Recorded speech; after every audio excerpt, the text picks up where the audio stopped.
So hello guys, welcome back to my channel polytechnic education में एक बार फिर से आप सभी का स्वागत है। तो आज आप सभी के लिए लेकर आए हम पॉलिटेक्निक एंट्रेंस एग्जाम के मोस्ट इंपॉर्टेंट क्वेश्चन जो हमारे एंट्रेंस एग्जाम के लिए बहुत ही महत्वपूर्ण होने वाला है। तो आप सभी को हमारे इस क्लास से जुड़िए, आप सभी लोग जुड़िए और अपने एंट्रेंस एग्जाम की तैयारी कीजिए। और एक बार आप सभी से बताना है कि अगर आप लोग हमारे चैनल पर नए हैं तो चैनल को सब्सक्राइब करके बेल आइकन दबाना ना भूलें ताकि आई हुई वीडियो सबसे पहले आप सभी तक पहुंच सके। तो आज हम लेके आए हैं आप सभी के लिए बहुत ही अच्छा क्वेश्चन, बहुत ही मोस्ट इंपॉर्टेंट क्वेश्चन जो आपके एंट्रेंस एग्जाम के लिए बहुत ही महत्वपूर्ण है। ठीक है, तो आप सभी लोग अगर हमारे इस वीडियो पे इस चैनल पे नए हैं तो वीडियो को लाइक करके अपने दोस्तों तक जरूर शेयर कर दीजिए ताकि वो भी अच्छे से अच्छी तैयारी कर सकें। ठीक है, और हमारे चैनल पे नए हैं तो चैनल को सब्सक्राइब करके जुड़ जाइए। और आप सभी को हम ऐसे क्वेश्चन बताएंगे जो हमारे एंट्रेंस एग्जाम में कई बार ऐसे क्वेश्चंस जो हमारे एंट्रेंस एग्जाम के पॉलिटेक्निक के एंट्रेंस एग्जाम में जो पॉलिटेक्निक के एंट्रेंस एग्जाम था उसमें कई बार ऐसे क्वेश्चन इसी प्रकार से क्वेश्चंस पूछे गए हैं। तो आप सभी के लिए बहुत ही बेहतरीन तरीके से, आप सभी के लिए बहुत ही अच्छे तरीके से सब ऐसे क्वेश्चंस लाए हैं जो आपको समझ में आ जाएगा। तो हमारी वीडियो अगर आपको पसंद लगेगी तो वीडियो को लाइक करके अपने दोस्तों से शेयर करना मत भूलिएगा। और चैनल पर नए हैं तो चैनल को सब्सक्राइब करके बेल आइकन दबाना मत भूलिए ताकि आई हुई वीडियो सबसे पहले आप सभी तक पहुंच सके। ठीक है, और आप सभी को हम बताएंगे ऐसे क्वेश्चंस आपके लिए जो बहुत इंपॉर्टेंट है। ठीक है, तो चलिए आज का क्लास स्टार्ट करते हैं। स्टार्ट करने से पहले आपको बता दें कि वीडियो को शेयर जरूर कर दीजिए। ठीक है, और आपको किसी भी क्वेश्चन में कोई भी डाउट होता है, कोई भी क्वेश्चन में आपको कोई भी डाउट है, कोई सी क्वेश्चन में कोई प्रॉब्लम है, तो उस डाउट को सॉल्यूशन के लिए आप लोगों को हमारे व्हाट्सएप ग्रुप से जुड़ना है। और व्हाट्सएप ग्रुप का लिंक जो है इसी वीडियो के डिस्क्रिप्शन बॉक्स में मिल जाएगा। वहाँ से जाके आप लोग व्हाट्सएप ग्रुप से जुड़ जाइए और कोई भी डाउट हो तो उस पर अपना डाउट पूछ सकते हैं। किसी भी क्वेश्चन में कोई भी प्रश्न, कोई भी क्वेश्चन हो, आप लोग सभी क्वेश्चन का आपको डाउट का सॉल्यूशन मिलेगा। ठीक है, और अगर आपको डेली क्विज चाहिए तो डेली क्विज के लिए आप लोग हमारे टेलीग्राम ग्रुप का भी लिंक आपको यहाँ पर आपको इसी वीडियो के डिस्क्रिप्शन बॉक्स में प्रोवाइड करा दिया जाएगा। तो आप लोग टेलीग्राम ग्रुप से भी जुड़ सकते हैं और हमारे व्हाट्सएप ग्रुप से भी जुड़ सकते हैं। और सभी वीडियो को का प्लेलिस्ट चाहिए, आपको सभी सब्जेक्ट का प्लेलिस्ट चाहिए तो उस प्लेलिस्ट का भी लिंक आपको इसी वीडियो के डिस्क्रिप्शन बॉक्स में मिल जाएगा। ठीक है, तो चलिए आज की क्लास स्टार्ट करते हैं। आज की क्लास में आपको केमिस्ट्री के हम मोस्ट इंपॉर्टेंट क्वेश्चन बताएंगे जो हमारे एंट्रेंस एग्जाम में हर बार पूछे जाते हैं। हर बार इसी प्रकार से क्वेश्चन पूछे जाते हैं। तो चलिए आज की क्लास स्टार्ट करते हैं। आज की क्लास का हमारा पहला क्वेश्चन है, कह रहा है निम्नलिखित में या निम्न में कौन ऑक्सीकरण नहीं है। क्या पूछ रहा है? निम्न में कौन ऑक्सीकरण नहीं है। ठीक है, निम्न में कौन ऑक्सीकरण नहीं है। तो ऑक्सीकरण नहीं है आपको बताना है। क्या नहीं है? अवक्षेपण नहीं है, भोजन का पचना, श्वसन, दहन। ठीक है, तो आपको बताना है ऑक्सीकरण नहीं है। तो निम्न में से ऑक्सीकरण कौन सा नहीं? भोजन का पचना ये भी ऑक्सीकरण है। श्वसन एक प्रकार से ये भी ऑक्सीकरण है, ऑक्सीडेशन जिसे कहते हैं। और दहन ये भी ऑक्सीकरण है। लेकिन अवक्षेपण एक प्रकार का जो अवक्षेपण है वो एक प्रकार का अपचयन है। क्या? अपचयन अभिक्रिया है। अपचयन अभिक्रिया यानी कि ऑक्सीकरण अभिक्रिया नहीं है। तो इसका राइट आंसर हो जाएगा option number A is the right answer. अगला क्वेश्चन क्या कह रहा है? सेकंड नंबर क्वेश्चन, नमक के घोल में सिल्वर नाइट्रेट का घोल डालने पर दही जैसे पदार्थ उत्पन्न होता है। क्या कह रहा है? नमक के घोल में सिल्वर नाइट्रेट का घोल डालने पर दही जैसे पदार्थ उत्पन्न होता है। यह कौन सी अभिक्रिया है? विस्थापन अभिक्रिया, उदासीनीकरण अभिक्रिया, संयोजन अभिक्रिया, अवक्षेपण अभिक्रिया। तो जब नमक के घोल में हम क्या करेंगे? NaCl के घोल में AgNO3 यानी सोडियम नाइट्रेट को घोल मिलाएंगे तो क्या मिलेगा हमें? या क्या कहते हैं उसे? सिल्वर क्लोराइड मिलेगा। क्या? सिल्वर AgCl मिलेगा और NaNO3 मिलेगा, सोडियम नाइट्रेट मिलेगा। क्या? NaNO3 यानी कि सोडियम नाइट्रेट मिलेगा जब हम साधारण नमक, ठीक है, NaCl को सिल्वर नाइट्रेट से अपक्रिया कराएंगे, उसके घोल में मिलाएंगे तो क्या मिलेगा?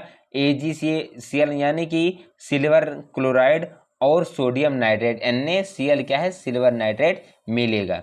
तो इस अपक्रिया को क्या कहेंगे हम? इस अपक्रिया को हम क्या कहेंगे? अवक्षेपण कहेंगे। तो इसका राइट आंसर हो जाएगा ऑप्शन नंबर डी, अवक्षेपण। इस अपक्रिया को हम क्या कहेंगे? अवक्षेपण कहेंगे। जब NaCl को सिल्वर नाइट्रेट AgNO3 से अपक्रिया कराएंगे, उसमें घोलेंगे तो क्या मिलेगा? AgCl यानी कि सिल्वर क्लोराइड प्लस NaNO3 यानी कि सोडियम नाइट्रेट प्राप्त होगा। इस अभिक्रिया को क्या कहेंगे हम?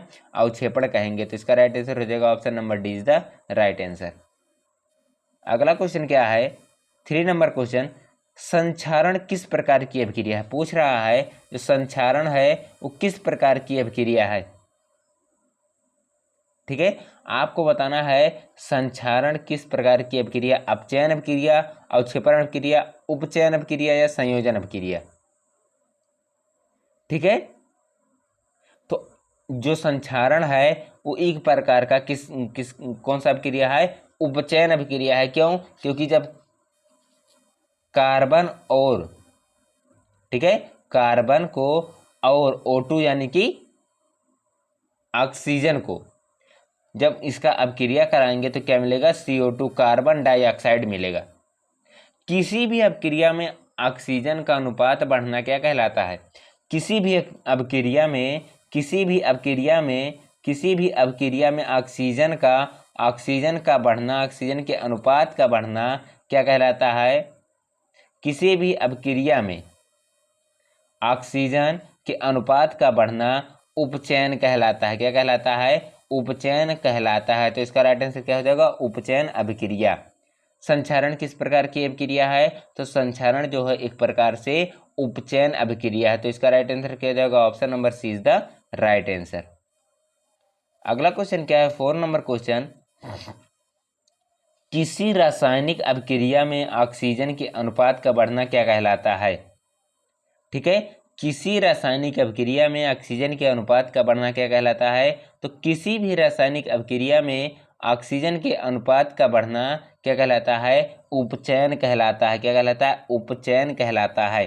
क्या कहलाता है? उपचयन कहलाता है। यानी कि अभिक्रिया जो है C+O2 यानी कि CO2 कार्बन डाइऑक्साइड। ठीक है, तो इस अब किसी भी रासायनिक अभिक्रिया में ऑक्सीजन के अनुपात का बढ़ना उपचयन कहलाता है। तो इसका राइट आंसर क्या हो जाएगा? Option number B is the right answer. ठीक है, इसके बाद नेक्स्ट क्वेश्चन क्या है? 5 नंबर क्वेश्चन, निम्न में से कौन सी अभिक्रिया के युग्म हमेशा साथ साथ होते हैं? निम्न में से कौन सी अभिक्रिया के युग्म यानी कि जोड़े हमेशा साथ साथ होते हैं? संयोजन और विघटन, अवक्षेपण और विस्थापन, उदासीनीकरण और विस्थापन, ऑक्सीकरण और अवकरण। ठीक है, तो बताना है आपको कौन सी अभिक्रिया के युग्म अब हमेशा साथ साथ होते हैं। तो आपको बताना है निम्न में से कौन सी अभिक्रिया के युग्म हमेशा साथ साथ होते हैं? संयोजन और विघटन, अवक्षेपण और विस्थापन, उदासीनीकरण और विस्थापन या ऑक्सीकरण और अवकरण।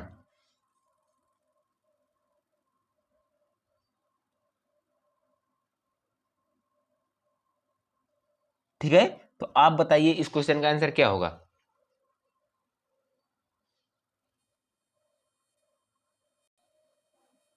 तो आपको बताना है निम्न में से कौन सी अभिक्रिया के युग्म हमेशा साथ साथ होते हैं। ठीक है, तो अवक्षेपण और विस्थापन के, संयोजन और विघटन के, उदासीकरण और विस्थापन के, ऑक्सीकरण और अवकरण के। तो हमें बताना है क्या किसके युग्म क्या है साथ साथ होते हैं। तो जो हमारा उदासीनीकरण और विस्थापन है उसके जो युग्म होते हैं हमेशा क्या होते हैं? अलग अलग होते हैं। लेकिन ऑक्सीकरण और अवकरण के जो विस्थापन होते हैं क्या होते हैं? साथ साथ होते हैं। तो इसका राइट आंसर हो जाएगा ऑप्शन नंबर डी, ऑक्सीकरण और अवकरण के अभिक्रिया के युग्म हमेशा साथ साथ होते हैं। तो इसका राइट आंसर हो जाएगा option number D is the right answer. अगला क्वेश्चन क्या है? 6 नंबर क्वेश्चन, सोडियम हाइड्रोक्साइड और हाइड्रोक्लोरिक अम्ल की अभिक्रिया से सोडियम क्लोराइड और जल बनाते हैं। यह कौन सी अभिक्रिया है? क्या कह रहा है? सोडियम हाइड्रोक्साइड NaOH हो गया और हाइड्रोक्लोरिक अम्ल HCl, इससे अभिक्रिया से सोडियम क्लोराइड और जल बनते हैं। क्या इस अभिक्रिया को सोडियम क्लोराइड और जल बनते हैं तो उस अभिक्रिया को क्या कहते हैं?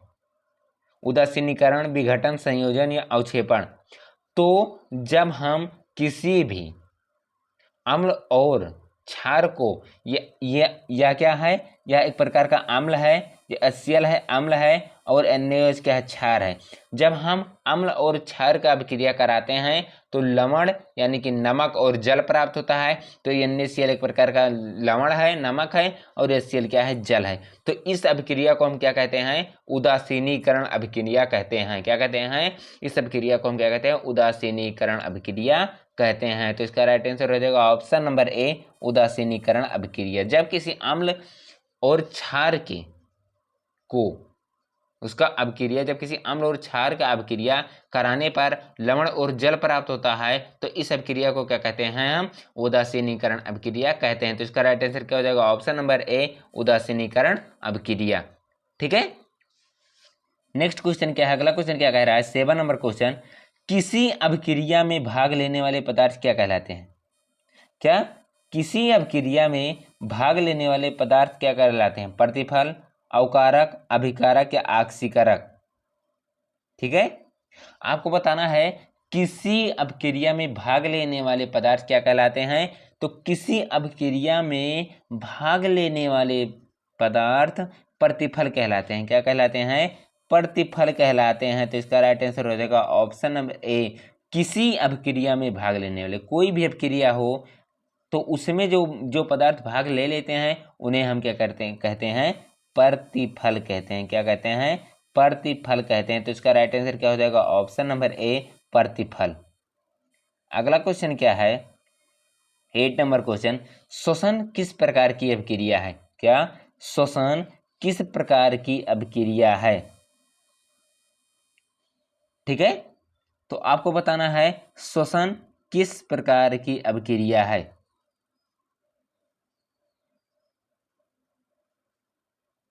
तो श्वसन जो है वो एक प्रकार से ऊष्माक्षेपी अभिक्रिया है कि संयोजन अभिक्रिया है कि उपचयन अपचयन अभिक्रिया है या द्वि अपघटन अभिक्रिया है। ठीक है, तो क्या करना है? हमें ग्लूकोज यानी कि C6H12O6 को 6O2 यानी कि 6 ऑक्सीजन से अभिक्रिया कराएंगे तो 6CO2 मिलेगा प्लस 6H2O मिलेगा, और जो एनर्जी बचेगा वो एनर्जी रह जाएगा। ठीक है, तो ग्लूकोज ऑक्सीजन के साथ प्रतिक्रिया करता है तो क्या होता है? ऑक्सीकरण होता है, और ऑक्सीजन को इलेक्ट्रॉन मिलते हैं तो क्या होता है? अपचयन होता है। ठीक है, तो यहाँ पर श्वसन किस प्रकार की अभिक्रिया हो जाएगी? अपचयन और उपचयन अभिक्रिया। यहाँ पर ग्लूकोज क्या करता है? ऑक्सीकरण यानी कि उपचयन करता है, और जो कार्बन है ऑक्सीजन है वो क्या करता है? अपचयन करता है। ठीक है, अपचयन करता है।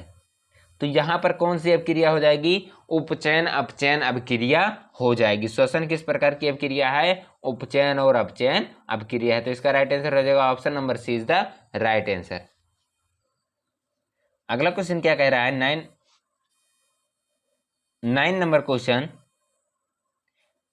परबल अम्ल और दुर्बल क्षारक से बने लवण का पीएच मान क्या है? क्या परबल अम्ल और दुर्बल क्षारक से बने लवण का पीएच क्या होता है? ठीक है, 7 से अधिक, 7 से कम, 10 और 14 के बीच, 14 से कम। परबल अम्ल और दुर्बल क्षारक जो होते हैं वो कि उनका जो पीएच मान होता है वो कितना होता है?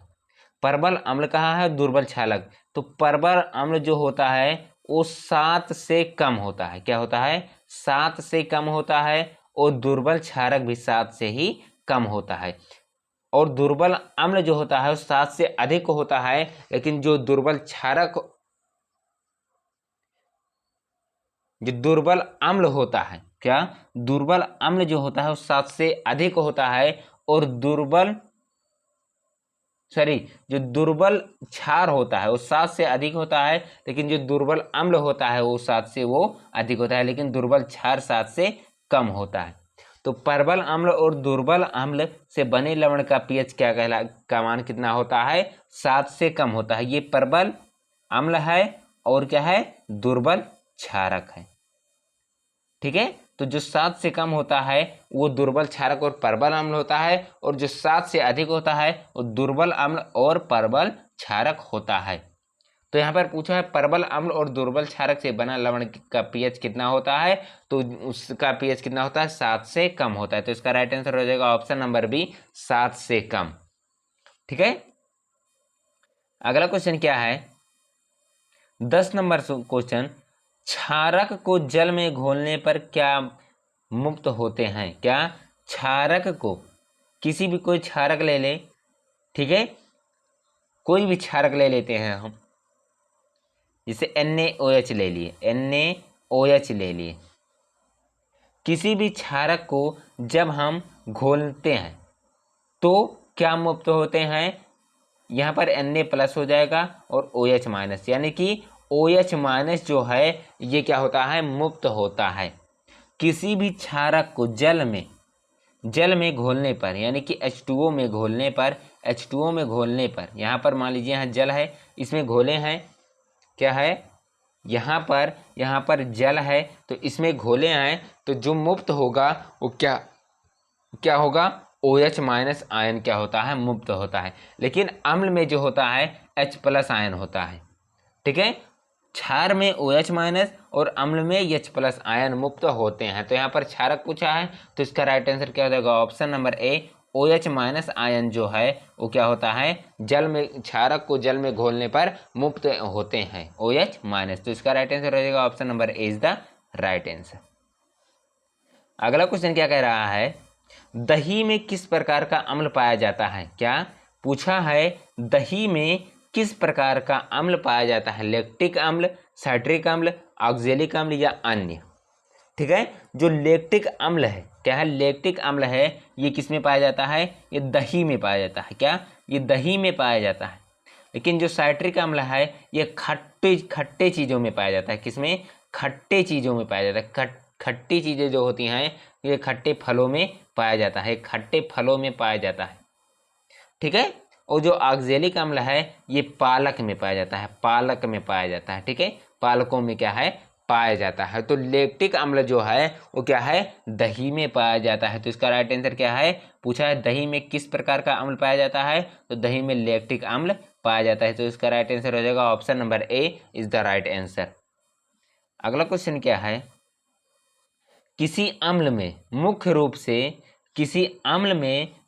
रूप से एक परमाणु अवश्य मौजूद रहता है जो धातु से अभिक्रिया कर एक गैस उत्पन्न करता है।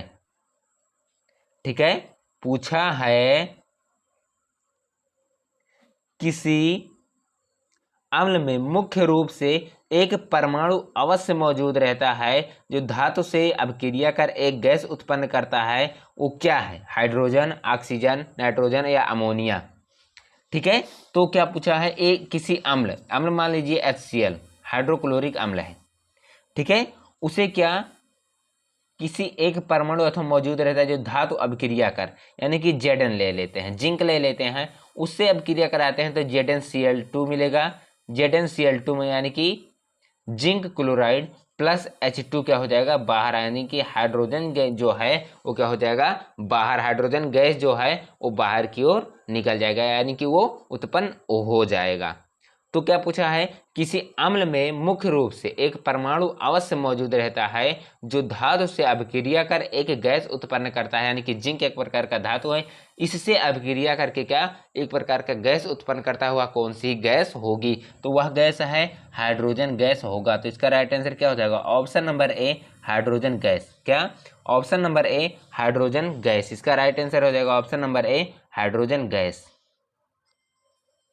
अगला क्वेश्चन क्या है, 13 नंबर क्वेश्चन, वह पदार्थ जिनके स्वाद खट्टा होते हैं, क्या, वह पदार्थ जिनके स्वाद खट्टे होते हैं और जो नीले लिटमस के घोल को लाल बनाता है उसे क्या कहते हैं। ठीक है, वे पदार्थ जिनके स्वाद खट्टे होते हैं और जो नीले लिटमस के घोल को लाल बनाते हैं कहलाता है अम्ल, लवण, भस्म, क्षारक। जो नीले लिटमस को लाल बना दें, ठीक है, जो नीले लिटमस के घोल को लाल बना देते हैं उन्हें हम क्या कहते हैं, उन्हें हम अम्ल कहते हैं। क्या कहते हैं, उन्हें हम अम्ल कहते हैं। तो इसका राइट आंसर क्या हो जाएगा, ऑप्शन नंबर ए, अम्ल।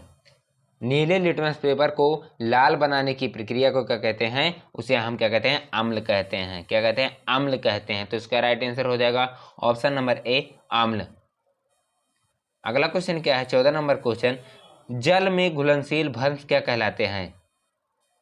जल में घुलनशील भस्म क्या कहलाते हैं, क्षारक, क्षार, संक्षारण या क्षरण। ठीक है, तो जल में घुलनशील भस्म जो हैं वो क्या कहलाते हैं, क्षारक कहलाते हैं। क्या कहलाते हैं, क्षारक कहलाते हैं। जो जल में यानी कि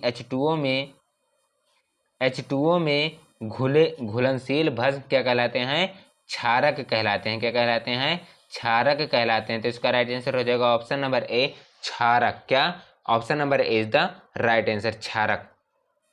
अगला क्वेश्चन क्या है, 15 नंबर क्वेश्चन, निम्न में कौन प्रबल अम्लीय है। क्या, निम्न में कौन प्रबल अम्लीय है, pH7, pH14, pH0, pH3। तो pH7 जो है, क्या, pH7 जो है वो तो ना ही अम्लीय है और ना ही क्षारीय, ना क्षारीय। ठीक है, ना ही अम्लीय ना ही क्षारीय। और जो pH14 है वो क्या है, प्रबल अम्लीय, सॉरी प्रबल क्षारीय है। क्या, प्रबल क्षारीय है। जो जिसका pH मान 14 होता है वो प्रबल क्षारीय होते हैं। और जो pH0 है वो प्रबल अम्ल होता है। क्या, वो प्रबल अम्ल होते हैं। क्या होते हैं, वो प्रबल अम्ल होते हैं। जो pH3 होते हैं उसका जिसका मान pH3 होता है वो क्या होता है, दुर्बल अम्ल होते हैं। क्या होते हैं, दुर्बल अम्ल। क्या, दुर्बल अम्ल होते हैं। ठीक है, तो यहाँ पर प्रबल अम्ल पूछा है, तो प्रबल अम्ल जो होगा वो क्या होगा, जिसका मान 0 होगा, जिसका pH मान 0 होगा वो क्या होंगे, प्रबल अम्ल होंगे। तो इसका राइट आंसर क्या हो जाएगा, ऑप्शन नंबर सी, pH0 जो है एक प्रकार का प्रबल अम्ल है। तो इसका राइट आंसर होगा option number C is the right answer. अगला क्वेश्चन क्या है, 16 नंबर क्वेश्चन, लिटमस रंजक बैंगनी रंग का होता है जो निकलता है। ठीक है, लिटमस रंजक बैंगनी रंग का होता है जो निकाला जाता है लाल, लाइकेन, पत्ता गोभी, हल्दी, पेटूनिया फूल से। ठीक है, तो आपको बताना है लिटमस रंजक जो है वो बैंगनी रंग का होता है। क्या, बैंगनी रंग का होता है जो निकलता है लाल, लाइकेन, पत्ता गोभी या पेटोनिया। ठीक है, तो कौन सा है, लिटमस रंजक बैंगनी रंग का होता है जो निकलता है लाइकेन में। किसमें, लाइकेन में निकलता है। तो इसका राइट आंसर क्या हो जाएगा, option number B, lichen. Option number B is the right answer, lichen. अगला क्वेश्चन क्या है, 17 नंबर क्वेश्चन, शुष्क बुझा हुआ चूना पर क्लोरीन गैस की अभिक्रिया से कौन सा पदार्थ बनता है। क्या, शुष्क बुझा हुआ चूना पर क्लोरीन गैस की क्रिया से कौन सा पदार्थ बनता है। पूछा है शुष्क बुझा हुआ चूना यानी कि CaOH। क्या, CaOH का होल ट्वाइस को क्या, क्लोरीन गैस यानी कि Cl2 से क्रिया से कौन सा पदार्थ बनता है। तो जब बुझा हुआ चूना को क्लोरीन से क्रिया कराएंगे तो CaOCl2 यानी कि व्यंजक चूर्ण, CaOCl2 यानी कि व्यंजक चूर्ण और क्या प्राप्त हो जाएगा, जल प्राप्त हो जाएगा। ठीक है, यहाँ से इस Ca यानी कि कैल्शियम, O ऑक्सीजन, एक ऑक्सीजन निकला है, Cl2 ये Cl2 आ गया, यहाँ पर बचा H2O बचा, क्या यानी कि जल बचा। तो ये क्या है, ये जो CaOCl2 है एक प्रकार का क्या है, व्यंजक चूर्ण है। क्या है, व्यंजक चूर्ण होता है। तो शुष्क बुझा हुआ चूना क्लोरीन से जब क्रिया कराते हैं तो क्या मिलता है, विरंजक चूर्ण प्राप्त होता है और जल भी प्राप्त होता है। ठीक है, तो इसका राइट आंसर क्या हो जाएगा, ऑप्शन नंबर बी, विरंजक चूर्ण। क्या, ऑप्शन नंबर बी, जब शुष्क बुझा हुआ चूना CaOH का होल ट्वाइस का अभिक्रिया Cl2 यानी कि क्लोरीन गैस से कराते हैं तो क्या प्राप्त होता है, विरंजक चूर्ण प्राप्त होता है। तो इसका राइट आंसर क्या हो जाएगा, option number B is the right answer. क्या, जब एक बार बता दें, CaOH का होल ट्वाइस जो है, क्या, CaOH का होल ट्वाइस, इसको किससे, क्लोरीन गैस यानी कि Cl2 से जब क्रिया कराएंगे तो क्या मिलेगा, CaOCl2 मिलेगा और H2O प्राप्त होगा। तो इसका ये क्या है, CaOCl2 क्या है, एक विरंजक चूर्ण है। क्या है, विरंजक चूर्ण है। तो इसका राइट आंसर क्या हो जाएगा, ऑप्शन नंबर बी, विरंजक चूर्ण। ठीक है, ऑप्शन नंबर बी, विरंजक चूर्ण। नेक्स्ट क्वेश्चन क्या है, हल्दी, लिटमस पत्र आदि किस प्रकार का सूचक है। हल्दी, लिटमस पत्र आदि किस प्रकार का सूचक है। ठीक है, तो आपको बताना है हल्दी, लिटमस पत्र जो है वो किस प्रकार का सूचक है, संश्लेषित, प्राकृतिक एवं संश्लेषित या अन्य। ठीक है, जो हल्दी लिटमस पत्र होता है वो किस प्रकार का सूचक होता है, वो प्राकृतिक सूचक होता है। क्या होता है, प्राकृतिक सूचक होता है। तो इसका राइट आंसर क्या हो जाएगा, ऑप्शन नंबर बी, प्राकृतिक सूचक। हल्दी, लिटमस पत्र आदि किस प्रकार का सूचक होता है, तो प्राकृतिक सूचक होता है। तो इसका राइट आंसर क्या हो जाएगा, ऑप्शन नंबर बी, प्राकृतिक।